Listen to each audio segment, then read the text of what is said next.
सोमवार के व्रत करने की विधि। सोमवार का व्रत साधारणतः दिन के तीसरे पहर तक होता है। व्रत में फलाहार या पारण का कोई खास नियम नहीं है, किंतु यह आवश्यक है कि दिन रात में केवल एक समय भोजन करें। सोमवार के व्रत में शिव जी, माता पार्वती का पूजन करना चाहिए। सोमवार के व्रत 3 प्रकार के होते हैं: साधारण प्रति सोमवार, सौम्य मास प्रदोष और 16 सोमवार विधि। तीनों एक जैसी हैं। शिव पूजन के पश्चात कथा सुननी चाहिए। प्रदोष व्रत 16 सोमवार कथा तीनों की अलग अलग है। तो चलिए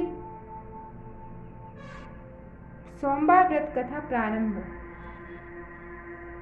एक बहुत धनवान साहूकार था, जिसके घर धन आदि किसी भी प्रकार की कमी नहीं थी, परंतु उसको एक दुख था कि उसके पास कोई संतान नहीं थी। वह इसी चिंता में रात दिन रहता था। वह पुत्र की कामना के लिए प्रति सोमवार को शिव जी का व्रत और पूजन किया करता था तथा सायंकाल को शिव मंदिर में जाकर शिव जी के श्री विग्रह के सामने दीपक जलाया करता था। उसके इस भक्ति भाव को देखकर एक समय श्री पार्वती जी ने शिव जी महाराज से कहा कि महाराज, यह साहूकार आपका अनन्य भक्त है और सदैव आपका व्रत और पूजन बड़ी श्रद्धा से करता है। इसकी मनोकामना पूर्ण करनी चाहिए। शिव जी ने कहा, हे पार्वती, यह संसार कर्म क्षेत्र है, जिसे किसान खेत में जैसा बीज बोता है वैसा ही फल काटता है। उसी प्रकार इस संसार में जैसा कर्म करते हैं वैसा ही फल भोगते हैं। पार्वती जी ने अत्यंत आग्रह से कहा, महाराज, जब यह आपका अनन्य भक्त है और इसको अगर किसी प्रकार का दुख है तो आपको अवश्य दूर करना चाहिए, क्योंकि आप सदैव अपने भक्तों पर दयालु होते हैं और उनके दुखों को दूर करते हैं। यदि आप ऐसा नहीं करेंगे तो मनुष्य आपकी सेवा तथा व्रत क्यों करेंगे? पार्वती जी का ऐसा आग्रह देख शिव जी महाराज कहने लगे, हे पार्वती, इसके कोई पुत्र नहीं है। इसी चिंता में यह अति दुखी रहता है। इसके भाग्य में पुत्र न होने पर मैं इसको पुत्र की प्राप्ति का वर देता हूँ, परंतु यह पुत्र केवल 12 वर्ष तक जीवित रहेगा। इसके पश्चात वह मृत्यु को प्राप्त हो जाएगा। इससे अधिक मैं और कुछ इसके लिए नहीं कर सकता। यह सब बातें साहूकार सुन रहा था। इससे उसको ना कुछ प्रसन्नता हुई और ना कुछ दुख हुआ। वह पहले जैसा ही शिवजी महाराज का व्रत और पूजन करता रहा। कुछ काल व्यतीत हो जाने पर साहूकार की स्त्री गर्भवती हुई और 10वें महीने उसको गर्भ से अति सुंदर पुत्र की प्राप्ति हुई। साहूकार के घर में बहुत खुशियां मनाई गईं, परंतु साहूकार ने उसकी केवल 12 वर्ष की आयु जान कोई अधिक प्रसन्नता प्रकट नहीं की और न ही किसी को भेद ही बताया। जब बालक 11 वर्ष का हो गया तो उस बालक की माता ने उसके पिता से विवाह आदि के लिए कहा।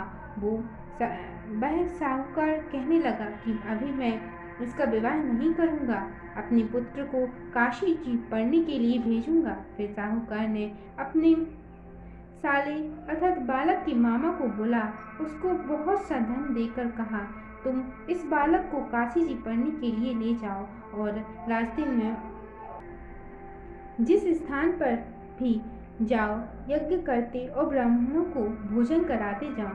वह दोनों मामा भांजे यज्ञ करते और ब्राह्मणों को भोजन कराते जा रहे थे। रास्ते में उनको एक शहर पड़ा। उस शहर में राजा की कन्या का विवाह था और दूसरे राजा का लड़का जो विवाह कराने के लिए बारात लेकर आया था वह एक आंख से काना था। उसके पिता को इस बात की बड़ी चिंता थी कि वर को देख कन्या की माता पिता विवाह में किसी प्रकार की अड़चन पैदा न कर दें। इस कारण जब उसने अति सुंदर सेठ की लड़की को देखा तो मन में विचार किया कि क्यों न दरवाजे के समय इस लड़के से वर का काम चलाया जाए। ऐसा विचार कर वर के पिता ने उस लड़के और मामा से बात की तो वे राजी हो गए। फिर उस लड़के को बर के कपड़े पहना तथा घोड़ी पर चढ़ा दरवाजे पर ले गए और सब कार्य प्रसन्नता पूर्ण हो गया। फिर बर के पिता ने सोचा कि यदि विवाह कार्य भी इसी लड़के से करा लिया जाए तो क्या बुराई है। ऐसा विचार कर लड़के और उसकी मामा से कहा, यदि आप फेरों का और कन्यादान के समय भी काम करा दें तो आपकी बड़ी कृपा होगी और मैं इसके बदले में आपको बहुत धन दूंगा। तो उन्होंने स्वीकार कर लिया और विवाह कार्य भी बहुत अच्छी तरह से संपन्न हो गया। परंतु जिस समय लड़का जाने लगा तो उसने राजकुमारी की चुंदरी के पल्ले पर लिख दिया कि तेरा विवाह तो मेरे साथ हुआ है, परंतु जिस राजकुमार के साथ तुमको भेजेंगे वह एक आंख से काना है और मैं काशी जी पढ़ने जा रहा हूँ।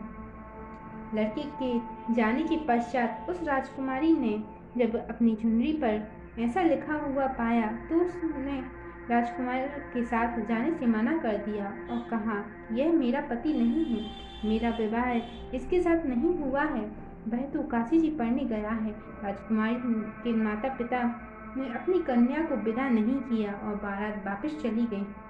उधर सेठ का लड़का और उसका मामा काशी जी पहुंच गए। वहां जाकर उन्होंने यज्ञ करना और लड़के से ने पढ़ना शुरू कर दिया।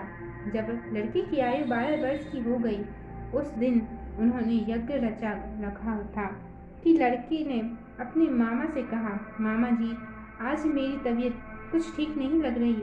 मामा ने कहा, अंदर जाकर सो जाओ। लड़का अंदर जाकर सो गया और थोड़ी देर में उसके प्राण निकल गए।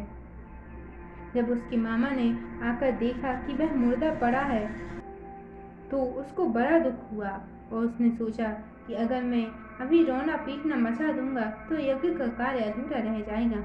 अतः उसने जल्दी से यज्ञ का कार्य समाप्त कर ब्राह्मणों के जाने के बाद रोना पीटना आरंभ कर दिया।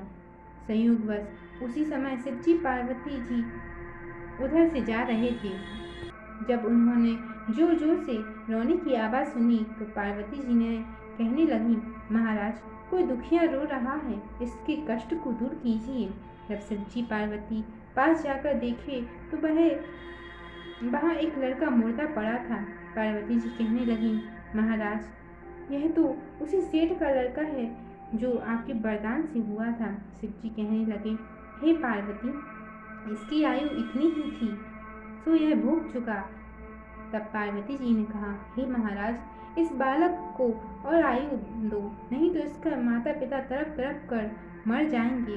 पार्वती जी के बार बार आग्रह पर शिवजी ने उनको जीवन वरदान दिया और शिवजी महाराज की कृपा से लड़का जीवित हो गया। शिव पार्वती कैलाश चले गए।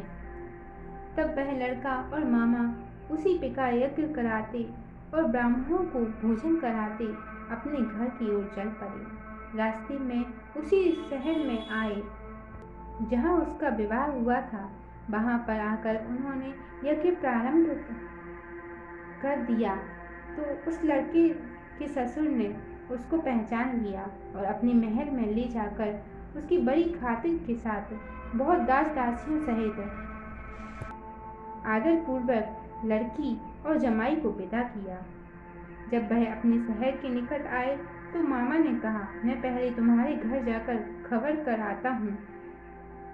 जब उस लड़की का मामा घर पहुंचा तो लड़की के माता पिता घर की छत पर बैठे थे और यह प्रण कर रखा था कि यदि हमारा पुत्र सकुशल लौट नहीं आया तो हम राजी खुशी नीचे आ जाएंगे, नहीं तो छत से गिरकर अपने प्राण खो देंगे। इतने में उस लड़की की मामा ने आकर यह समाचार दिया कि उसका पुत्र आ गया है तो उनको विश्वास नहीं आया। तब उसके मामा ने शपथ पूर्वक कहा कि आपका पुत्र अपनी स्त्री के साथ बहुत सारा धन लेकर आया है।